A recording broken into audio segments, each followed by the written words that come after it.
Good morning. I always say that your attitude in the face of adversity is everything. It's what defines you.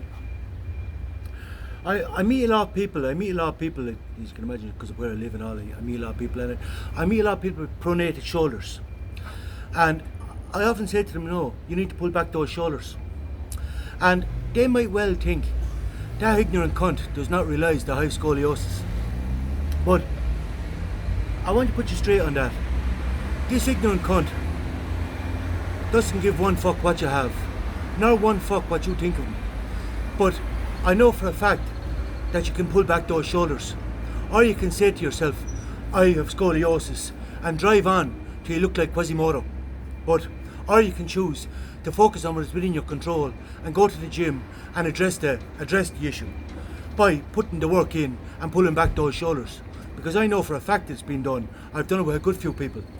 And I met a German fella here recently who had a misalignment in the spine from birth. He had a misalignment in his lower spine.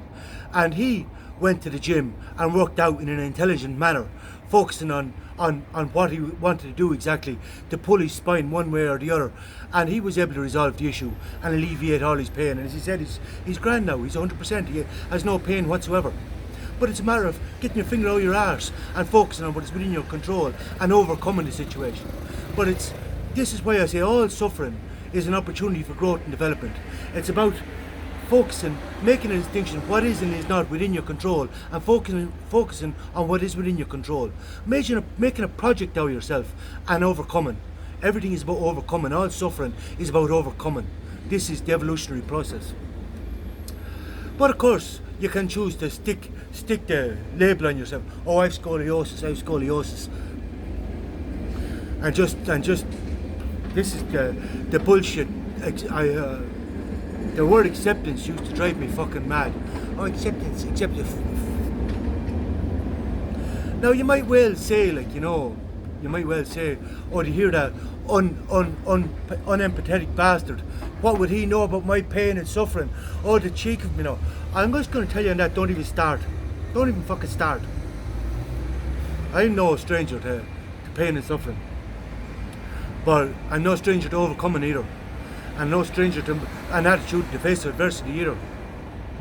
But when it comes to overcoming, I think it's also very important to think for yourself. It's very, very important to think for yourself. Not hand yourself over to the doctors, hand your thinking, your body, everything over to the other doctors. You have to focus on what is within your control. Because I can tell you, never underestimate man's tendency to exploit his fellow man. And this is very evident in the Oxycontin epidemic. One thing it demonstrated is that doctors are subject to greed. That's one thing that proved, that doctors are subject to greed. Yeah. And that's from a physical point of view. But when it comes to the mental health, I think it's also very important to focus on what's within your control. Or you can stick labels on yourself. I met a chap here recently. We were going to do a bit of business together. Nice chap, does a bit of rapping. His rapping is good. Has a shop on Shopify, and we're going to do a bit of business together because, I think that advertising in social media, in social content, in creating content, is yet to be fully, it's yet to be fully exploited, if you like, but fully embraced. It's not utilised enough. They don't realise the advertising potential of good content creation, but I do. And I was saying to you, man, we were talking about putting a link on.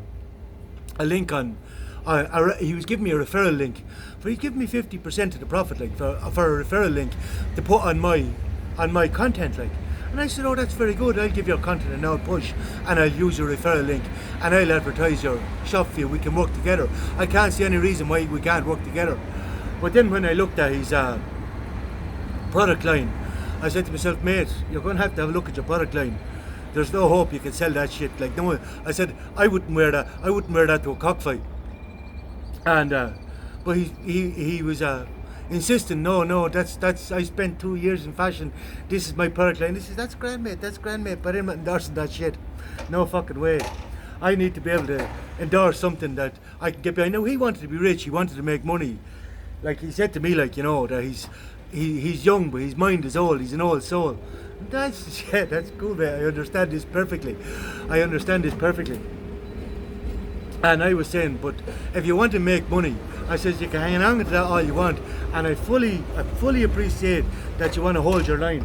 I said, but if you want to make money, I says, you might want to think about selling hats, sunglasses, and sex toys. I think, like, I can only sell things that I'm passionate about, things that you're prepared to get behind with a bit of tenacity, a bit of staying power, So, like, but there was no way he was going to be able to sell that shit. But hats, sunglasses, and sex toys, they will sell. But as I say, if it's about the money, he had to review the line, the product line. But he went on then to say that he has psychosis, schizophrenia, and autism, and that people need to respect this, and that I need to understand this, and people need to respect this, and everything else. I said, mate, you can fuck right off with that shit. You can take those labels and stick them to yourselves all day long. I said, but I suggest you really drop those labels, because if you think that everyone's going to tiptoe around you and accept your bullshit and tolerate your bullshit just because you're sick, I says, you can fuck right off. I says, that's just not how it's going to work, and you can just buckle up, because it's going to be a bumpy ride. And this is the problem when it comes to psychology. He was after, in fairness to the chap, he was working on himself. He was after doing psychology and everything else. Now, psychology will only get you so far, because he started to dish me out to psychology. But I have all that shit done ages ago. And what psychology does is it gets you so far, but it doesn't teach you about yourself.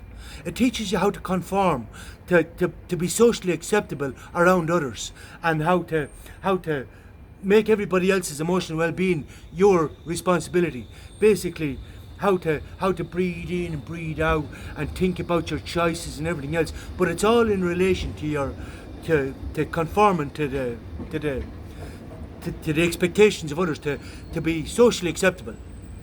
Now, I would never tell the chap how he had to behave or not behave. This is up to him. But I will tell you now, you can learn to control that shit, and you can learn to focus again on what is within your control. And believe me, I know. Because I know. And it's a process, and you have to work on it. But this is why philosophy supersedes psychology, because it teaches you about yourself, that you're a part of nature and cannot be separate from nature, and about how to control yourself and not be controlled by others.